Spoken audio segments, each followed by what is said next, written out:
بسم الله الرحمن الرحيم. ألف لام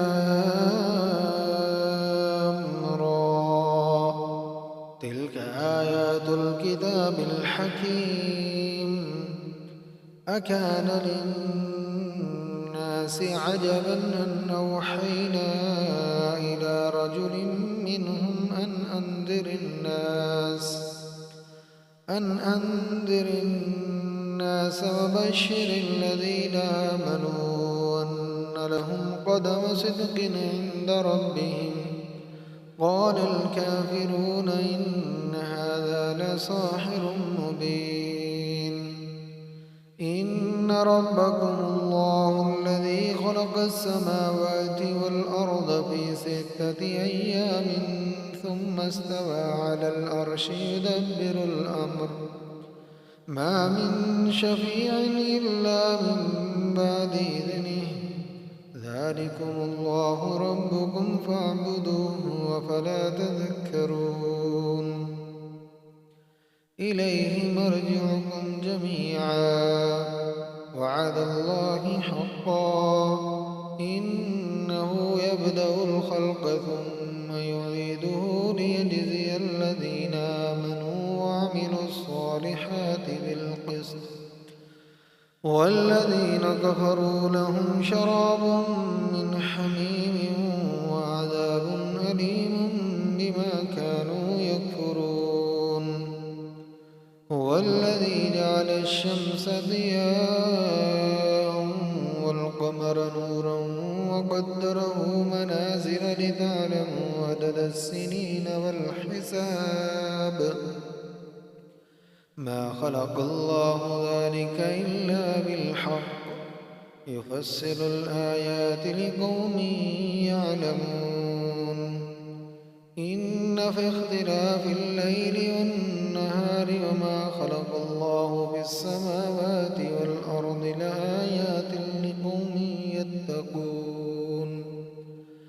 إن الذين لا يرجون لقاءنا ورضوا بالحياة الدنيا واطمأنوا بها والذين هم عن آياتنا غافلون أولئك مأواهم النار بما كانوا يكسبون.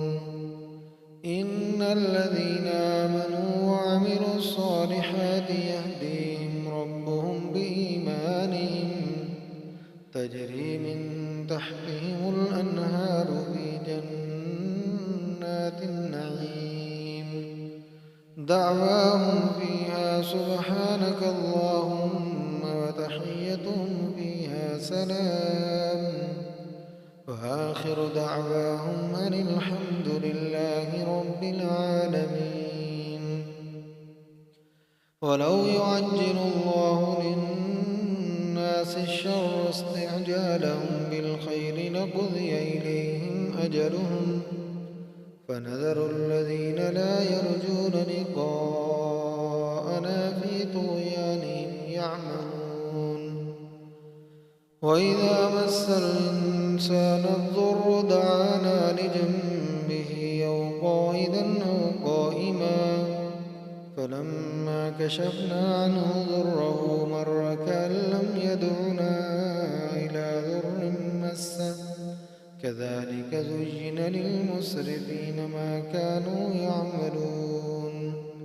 ولقد أهلكنا القرون من قبلكم لما ظلموا وجاءتهم رسلهم بالبينات وما كانوا ليؤمنوا.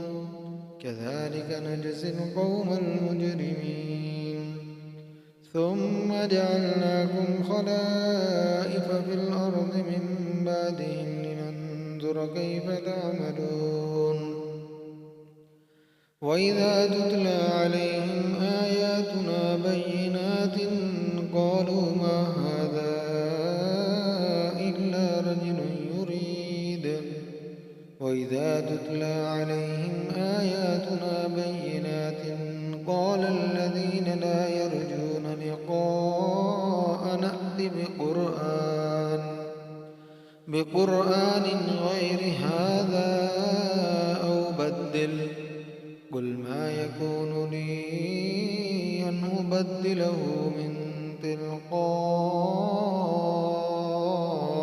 نفسي إن أتبع إلا ما يوحى إلي إني أخاف إن عصيت ربي عذاب يوم عظيم قل لو شاء الله ما تلوته عليكم ولا أدراكم به فقد لبثت فيكم عمرا من قبله أفلا تعقلون فمن أظلم ممن افترى على الله كذبا أو كذب بآياته إنه لا يفلح المجرمون ويعبدون من دون الله ما لا يضرهم ولا ينفعهم ويقولون هؤلاء